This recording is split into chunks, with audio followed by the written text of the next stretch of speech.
chapter 29 and verses 30. When you read, it can feel like a family drama that is action-packed with complicated marriages, rivalry, insecurity, and a lot of longing.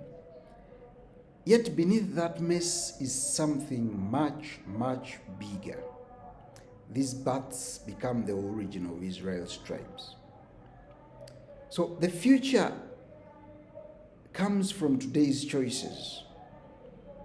The choices that we make today will determine what our future will be.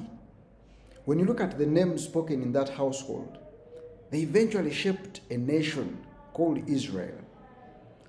And therefore, the decisions that we make in private can ripple into public destiny. The decisions that you make today in your bedroom, in your office, in your car, can ripple and determine the destiny of this world, determine the destiny of your family.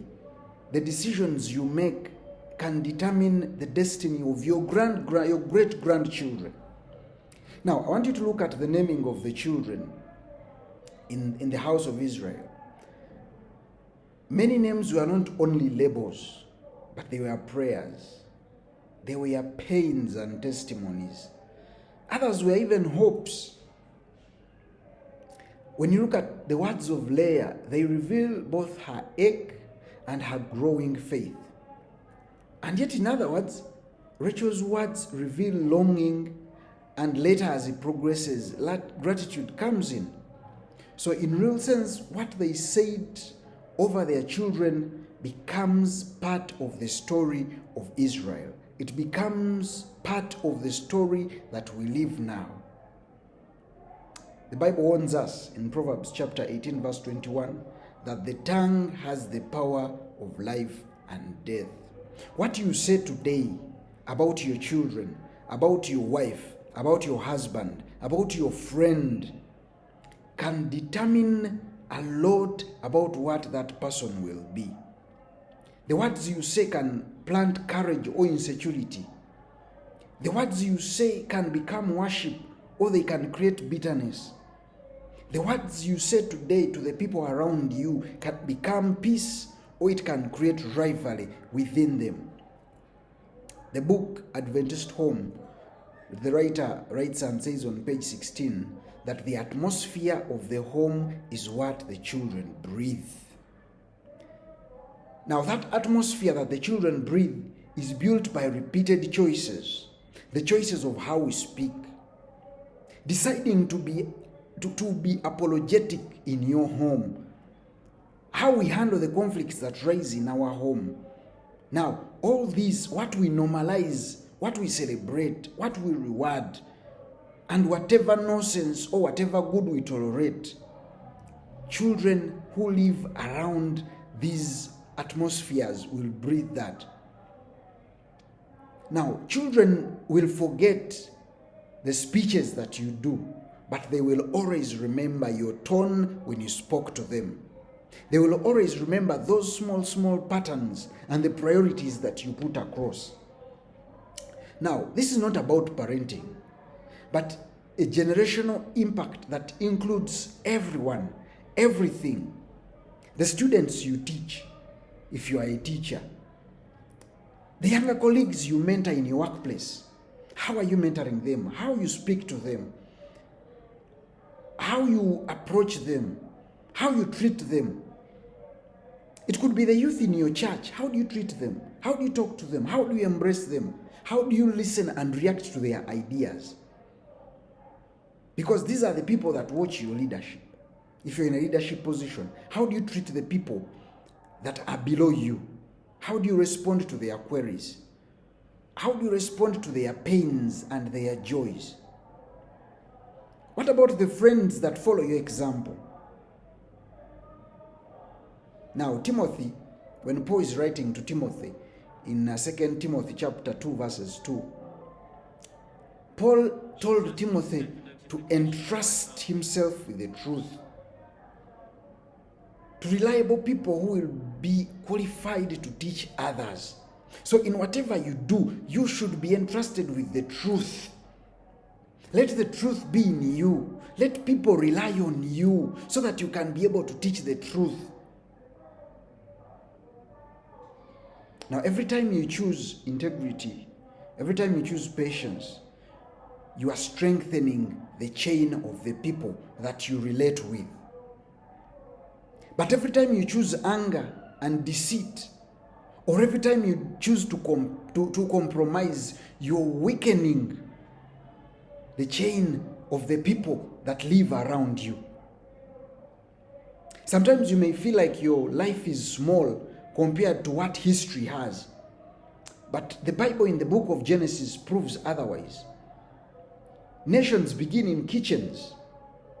That is where Israel began, in the kitchen. When Esau agrees to give Jacob his blessing just over a plate of food, tribes begin in homes. It is from your home where a tribe will grow. And futures begin in the choices that we make when no one is applauding us. When no one is looking at you. When no one thinks you're worth anything. The choices that you make are the ones that shape the future.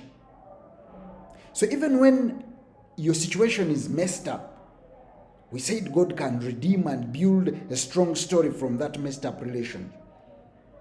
But we should not be casual about the part we have to play. Even when you're in a messy situation, speak well with others. Even when you're in a messy situation, help lift up others. Mentor those people, those around you. Listen to their queries, even if you're messed up. So as you choose today, choose wisely. Choose words that will build. Choose actions that will protect people. Choose habits that will honor God and give Him the glory. Because today, you're planting seeds that someone else will harvest. Whatever you do today is going to have a great impact on the future. So I want you to ask yourself, what pattern in your life is more likely to impact the next generation? Is it your speech? Is it the anger that resides within you? Or is it your integrity? Is it your character? The habits that you have? Or is it how you handle conflict? Just reflect on that part of your life that is going to impact the next generation, regarding of where you are or what class you are in. And when you reflect, make intentional choices to improve the atmosphere in your home, in your office, in your church, in your family, when you're sitting in family meetings. Make intentional choices to change the atmosphere there. And influence that atmosphere to be prayerful, to be apologetic, to be an atmosphere where encouragement rises, to be an atmosphere where people are grateful for the things they are achieving, for the things that people are doing.